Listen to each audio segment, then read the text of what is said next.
¿Por qué el Papa Francisco es el líder espiritual más importante del mundo? Es evidente. ¿Por qué?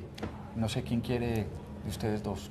Yo creo que el liderazgo del Papa depende mucho de la esencia humana que lo caracteriza. El Papa es un hombre muy espiritual, pero de una espiritualidad que brota de la esencia antropológica de todo ser humano. Su liderazgo religioso no es tanto un liderazgo, o no lo es confesional propiamente, sino que es un liderazgo espiritual que brota de una necesidad que todo ser humano siente de la trascendencia, me parece a mí. Porque yo en esto también, padre, quiero preguntarle lo siguiente: ¿el Papa es una construcción individual o una construcción del todo el Vaticano? Cuando el Papa habla, cuando el Papa piensa, cuando el Papa dice, el Papa decidió, hay una gran cantidad de personas que están o respaldando o explicando o construyendo esa imagen. Sí, hay un trabajo en comunión. Para nosotros como iglesia es muy importante ese trabajo en comunión, pero retomando un poquito la pregunta inicial, yo diría que la pedagogía comunicativa del Papa es lo que ha logrado impactar al mundo entero, creyentes y no creyentes.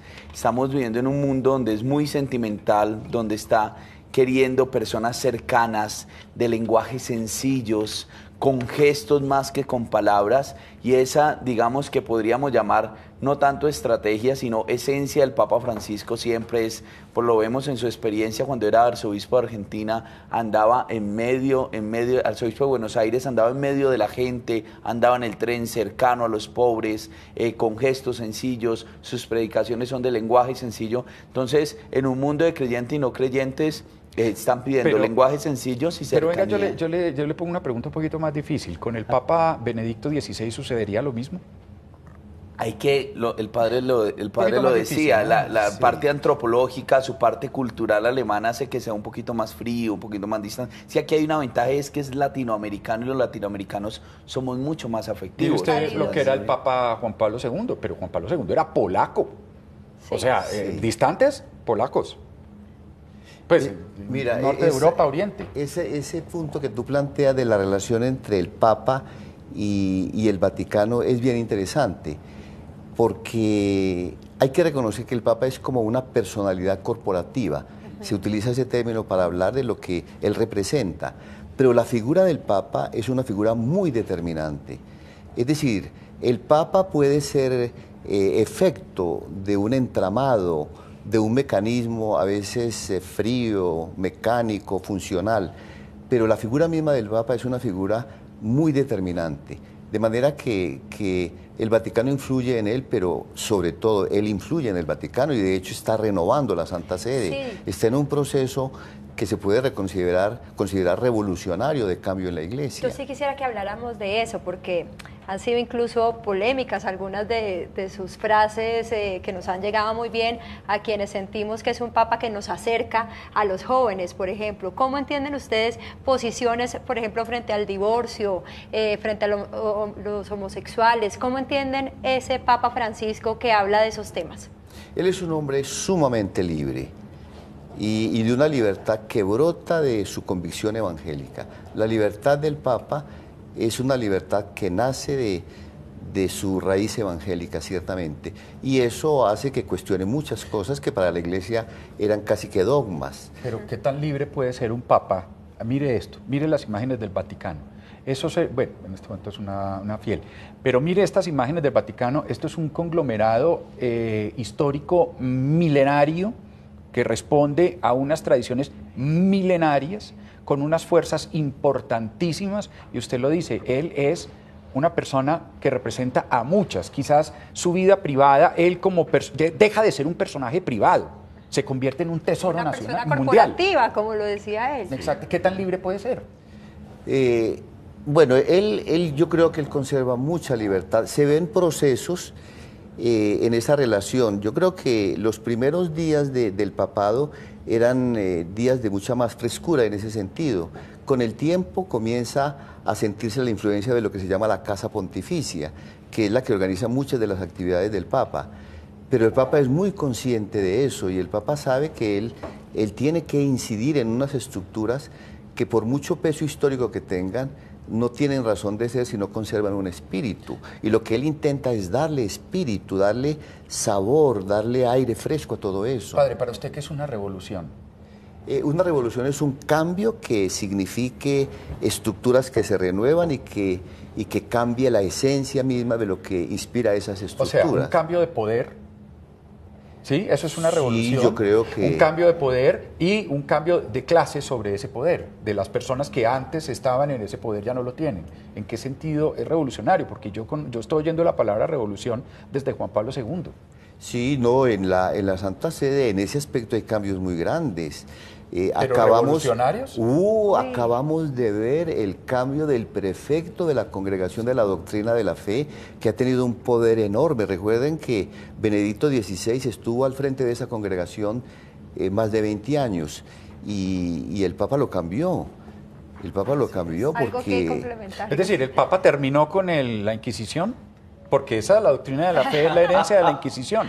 No, mire, yo diría que hay una columna vertebral en la Iglesia y hay unos principios en la Iglesia que el Papa no ha venido a cambiar en totalidad, sino que ha venido a ser cercano, y lo decía el Padre, a darle espíritu, a darle sentido. Entonces, respecto a algunos temas que tú tocabas, que son bastante controversiales, el Papa no modifica la doctrina de la Iglesia, lo que hace es darle un espíritu distinto, una cercanía, sacarlo de la norma y volverlo vida, volverlo cercanía, para que no se enseñe la doctrina de la Iglesia desde la norma, sino desde la vida y el amor de Dios, para entender algunas cosas que a veces no se comprenden desde la razón o desde la cotidianidad humana. Entonces el Papa Francisco dice, bueno, respecto a este tema o a este tema, no lo miremos solo desde la norma o de una norma de la Inquisición, sino que miremos lo que esto tiene un sentido, porque el amor de Dios nos invita a esto y a esto y a esto. Entonces lo que hace es darle espíritu a algunas cosas que se han limitado simplemente a la razón, y él viene a darle el toque de la fe, pero también el toque de la cercanía y del amor de Dios, que es mucho más importante por encima de cualquier estructura. Yo tengo la siguiente percepción. El Papa no viene, este Papa, digamos, en las bases de la doctrina no le he visto una gran, digamos, él ha respetado toda una doctrina que viene desde un tiempo, pero lo que le está haciendo él desde el corazón es abrirle espacio a que en los bordes de ese círculo, y cuando digo bordes grandes, es decir, en la comunidad, en la parroquia, en el barrio, de allí, de Patio Bonito, pues, es decir, en esa parroquia, allí, allá en Tequendama, en Cali, exactamente, allá empiece a penetrar un poco desde allá hacia el centro, no desde el centro el cambio. No sé si estoy muy loco con esa percepción. No, yo creo que tienes razón. Yo creo que además la misma expresión de la doctrina ha cambiado. No la esencia de la verdad, digámoslo así, pero sí la manera como se expresa la doctrina, porque la doctrina en algunos momentos ha podido estar demasiado ligada a cierta praxis, a ciertas estructuras. Entonces son movimientos dialécticos que van y vienen y que, como tú lo dices, tienen mucho que ver con lo que él dice, el acercamiento de la Iglesia a la gente. Aquella frase tan común de él de que los presbíteros, los sacerdotes, los obispos tenemos que tener olor a oveja, lo expresa muy bien. Detrás de todo eso hay una esencia de cambio muy grande, y el Papa está preparando con los famosos 8 cardenales un proceso de cambio de estructura de la Iglesia muy grande. Por eso yo veo más procesos que revoluciones. Pero es que las revoluciones se llevan procesos. Exacto, pero una revolución es una cosa instantánea, hay cambio de poder, hay cambio de estructuras profundas. Lo que veo es un proceso, revolucionario si quiere, pero sí, es un proceso. Y polémico incluso dentro de la misma Iglesia, según entiendo, hay quienes les parece que las posturas de él son demasiado liberales para la Iglesia católica. Tienes toda la razón, incluso se habla de algunos cardenales que han manifestado posiciones muy contrarias y que consideran que al Papa se le está yendo la mano. Algunos lo consideran así, pero el Papa sigue adelante. Él desde el comienzo era consciente de que eso podía suceder.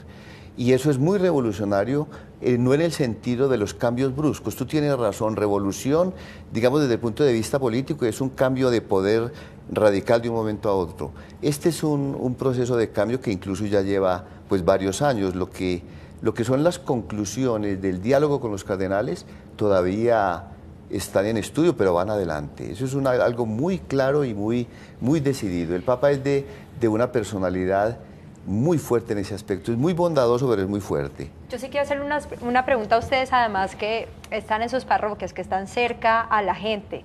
¿La sienten con este nuevo Papa más cercana a la Iglesia? ¿Creen que sí ha él servido para hacer ese puente entre la comunidad católica y la Iglesia? Yo pienso que sí. El mensaje, la intención de este mes del Papa es que las parroquias vivan más en comunión, salgan a la calle. Y yo pienso que lo primero que la gente está exigiendo y se está exigiendo es una iglesia cercana, viva y amorosa. Uno le dice a la gente, mire al Papa, sea cercano, salúdenos, ay, usted está como el Papa, como haciendo esto, lo otro. Entonces yo siento que la gente está en esa tónica y sobre todo uno experimenta creyentes y sobre todo no creyentes o de otra profesión religiosa que se acercan a uno o que van a la Eucaristía o que el Papa se vuelve un motivo de diálogo y de unión entre diferentes credos o en diferentes razonamientos que podamos tener. Entonces yo pienso que el Papa como figura como Francisco está jugando un papel muy importante a nivel mundial, cambiando un poquito unas estructuras cerradas y abriendo un poquito más al diálogo, no diría un poquito, bastante al diálogo y a la cercanía con diferentes estamentos mundiales. En los años 50, el Papa Juan XXIII era, digamos, trasladado dentro, por ejemplo, de la Plaza de San Pedro para una audiencia o cualquier otro movimiento en un palanquín cargado por como 15 personas exactamente, con abanicos, incluso recordando una tradición incluso imperial. Hoy, 67 años después, hay un papa que ni siquiera, el papa, por ejemplo, no podía, se consideraba que no tocaba el piso, ¿cómo es que se llamaba? El escabeli, hombre, él tenía una rejilla, exacto, para que no tocara el piso, exactamente, en sus traslados. Sí. Hoy el papa, y tenía unas babuchas de rojas con hilos de oro, exactamente, para hablarle a él habría que hablar a través del maestro de ceremonias, ¿sí? O sea, era intocable casi. Exactamente, una figura muy distinta. Por eso les quiero preguntar qué significa un papa de zapatos negros y de un pantalón negro que se vea por debajo de la sotana. Una revolución, un cambio radical, extraordinario, que no es exclusivo del Papa Francisco. En realidad, con Juan XXIII y de manera muy especial con Pablo VI, el primer Papa que nos visitó aquí en América Latina y en Colombia, eso comenzó a cambiar. Él dejó lo que llamaban la silla gestatoria, que se utilizaba. Recuerden que él vendió la famosa tiara que le habían regalado cuando era arzobispo de Milán y fundó con la venta de esa tiara el Fondo Populorum Progressio que todavía hoy está ayudando a muchos proyectos de los pobres en América Latina, particularmente en Colombia. Pero yo quisiera volver sobre lo que tú planteabas ahora acerca de los efectos del Papa Francisco en la relación con la gente, porque es una de las características típicas de este pontificado. Es un hombre muy ecuménico, muy interconfesional y un hombre que crea caminos nuevos, no necesariamente en torno al dogma como tal, sino en torno a la palabra de Dios y en torno al compromiso con los pobres. Yo estoy viviendo últimamente en un tiempo sabático en Jerusalén y allí he tenido la oportunidad de percibir lo que estabas diciendo tú acerca de la sensibilidad de la gente, no solo del pueblo católico, del pueblo creyente, sino de gente atea o de gente agnóstica o de gente que cree de manera muy distinta, como los musulmanes, por ejemplo, los judíos. Claro. Ellos hablan de nuestro Papa Francisco, lo consideran como papa también de ellos, algo sumamente interesante, sí, muy novedoso. Sí, esto entonces son diferentes planteamientos que se hacen en la llegada del Papa Francisco a Colombia. ¿Qué piensan ustedes, por ejemplo, de que un líder político como Álvaro Uribe haya enviado una carta en crítica al proceso de paz y expresando todas sus críticas al Papa? Me refiero, ¿esa carta efectivamente llega al Papa? ¿Esa carta podría cambiar alguna posición del Papa? Yo pienso que el Papa hay que insistir en que viene un viaje apostólico y en esto hay demasiado oportunismo, ¿sí? Evidentemente todas esas cartas, todo lo que se le envía hay que tener la seguridad que por medio de la Nunciatura llegan hasta el Vaticano, llegan al Papa, pero definitivamente el Papa es un hombre convencido de que él viene a anunciar el Evangelio y que partiendo de la palabra de Dios ilumina indudablemente toda realidad política, social, económica. Lo hacía Jesús en su tiempo, lo hace el Papa hoy. Él viene a iluminar desde la palabra de Dios todas las realidades que vivimos. Y hay que tener mucho cuidado y mucho discernimiento del espíritu y también de mirar también los oportunismos que se puedan dar para promover una cosa o la otra. Hay allí un peso fuerte y es que el Papa es un jefe de Estado y por ende tiene que tener contacto con el presidente de la República, pero eso no quiere decir que el Papa vaya a tomar partido. A mí me preguntaban en estos días, ¿es que el Papa va a hablar de paz? No hay que tener miedo a hablar de paz. Claro que sí va a hablar de paz, pero no de una paz política ni publicitaria, sino de la paz que nos da Dios. Entonces no se nos haga raro que él mencione muchas veces, él mismo dice en su mensaje, voy como un mensajero de la paz, pero cuando está hablando de paz no está hablando de proceso, está hablando de la paz de Dios y que nos hemos dejado robar ese término paz y lo hemos politizado y entonces ahí es donde entra el conflicto. Claro. ¿Nos hemos dejado robar ese término de paz? ¿Lo hemos politizado? Yo creo que sí, yo creo que el término paz se ha politizado. ¿No es un término político, per esencia? Es un término político, iba a decir yo eso precisamente. Politizado en el sentido de la politiquería en algunos casos. Dicen que el mejor político que ha tenido Argentina es el Papa Francisco. Y yo creo que él tiene una sensibilidad política extraordinaria y sus posiciones tienen repercusiones en la política. Y yo creo que su presencia en Colombia va a ser una presencia pastoral, apostólica, pero con muchas repercusiones políticas. Otra cosa es el término, como lo entendamos, el partidismo que esa posición tenga. Ahora, sobre lo que tú preguntabas acerca de si una comunicación, una carta al Papa le llega realmente, hay que reconocer que hay muchísimos filtros y que los filtros son de administración, de mecánica, porque son tantas las comunicaciones que se le envían que es imposible que él las pueda recibir todas. Y puede haber filtros también de los mandos medios que incidan en que algunas cosas le lleguen o no le lleguen, pero el Papa es muy ágil, muy vivo, decimos nosotros, para tratar de entender la esencia de lo que pueda haber detrás de una comunicación o de algo que no le pueda llegar a él. ¿El Vaticano es el organismo mejor informado del mundo? ¿Saben por qué lo digo? Pregunto yo, pero es que es cierto.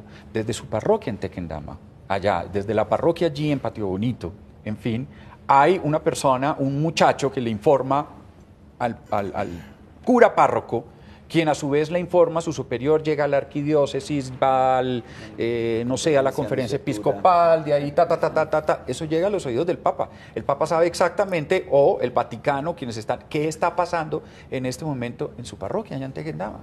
Absolutamente, hay congregaciones, hay conferencias episcopales, delegaciones que van informando lo que, como el padre decía, lo que verdaderamente es fundamental y necesario, porque también el Papa no es muy difícil que sepa, por ejemplo, las realidades de todas las parroquias, pero tiene el Vaticano o la Iglesia tiene una organización tal que el día que el Papa necesita enterarse sobre algo, tiene el conducto regular cómo hacerlo. Y yo pienso que es una manera muy organizada y también los filtros son muy importantes para discernir muy bien la información de lo que se hace o no. Alabanzas llegan todos los días, quejas llegan todos los días, pero hay que discernir también la intención con que se hace y para eso la Iglesia está muy organizada y se logra tener una atención, el pastor de las almas, el pastor de toda la Iglesia Católica. Este es el primer papa jesuita de la historia. ¿Han sentido ustedes como miembros de la curia influencia del jesuismo en la religión, en el pensamiento papal? Esta y otras preguntas después de esta pequeña pausa en Despierta Bogotá.